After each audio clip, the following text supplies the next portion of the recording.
Hi, welcome back to Indian Economy Sessions. Now, in previous session, we have discussed about pillars of monetary policy in India. In that session, I have kept banking system aside because I want to elaborate it in detail. For example, if this is banking system,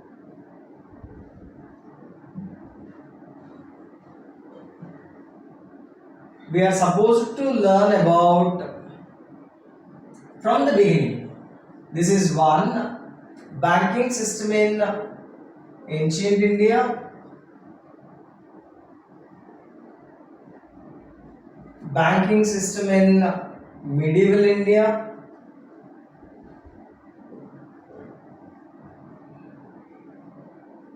and the banking system in British India. So strictly we can say from 1770 to 1947. And the fourth one is banking system in India after 1947. So after 1947. So banking in ancient India, first one, then it is to medieval India, then we'll go for British India, then we'll go for 1947. So banking in ancient India, we can learn about the Srenis, the Sethis, the Shreshtis, various trade unions and trade units, workshops conducted by the Srenis, 5 phases of Srenis, that is pre-Mauryan period, post-Mauryan period, and Gupta period and post-Gupta period. So evolution of Srenis to decline of Srenis, the contribution of Srenis, various roles played by Srenis, because Srenis, they are not only limited themselves to merchant activities or trade activities, they participated in banking activities also. So whenever that word Sreni comes, please remember that Srenis are not only merchants or traders, they are bankers. They participated in social welfare activities like constructing roads, building up tanks, and feeding the poor and destitute, helping the women and children. They did a lot of things. We have literary evidences also from Buddhist literature. We have evidences, and the inscriptions like Madura inscription and the Nasik inscription also tells us a lot about Shreni's concept. So I have discussed each and every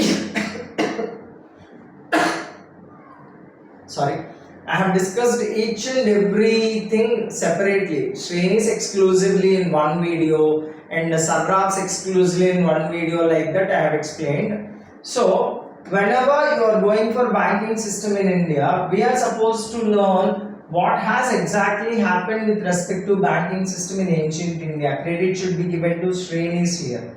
And in medieval India, credit should be given to Delhi Sultans, and they designed and implemented a beautiful system of sarrafs, takkavi loans, and they are supported by Karwanis. And in British India, this is the beginning of commercial banking. Whatever the banking we are seeing at present, here we have the foundation with agency houses, joint stock companies, then a commercial bank, then residential banks, then Imperial Bank of India, then Reserve Bank of India. So that is all about British India, and after 1947 it's a huge concept. From 1947 to 2021 we have 4 generations of banking. Now we are in 5th generation of banking. Actually first generation of Indian banking starts here, 1772. Actually I can cut it at 1947, but it is 1949 because we have Banking Regulation Act. So 1770 to 1947 we have phase 1 here. After 1947 we have 4 phases, 4 generations of banking.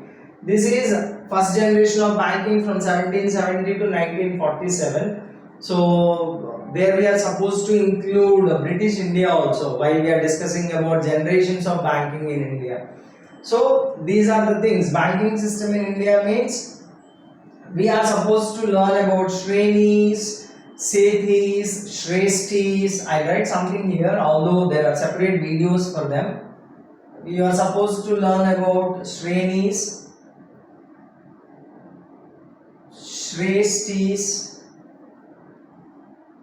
Sethis, and the Zetaka, and some lines about the Buddhist literature and inscriptions like Madura and Nasik inscription. And here you have Sarraf, Kharwani, they are merchants, traders, Takkavi loans, and here you have agency houses. Then you have presidential banks. I am not writing joint stock houses or joint stock companies. Presidential banks. Then you have Imperial Bank of India. In British period only you have Reserve Bank of India. And afterwards, this is a huge concept. 4 generations of banking we are supposed to learn in that everything.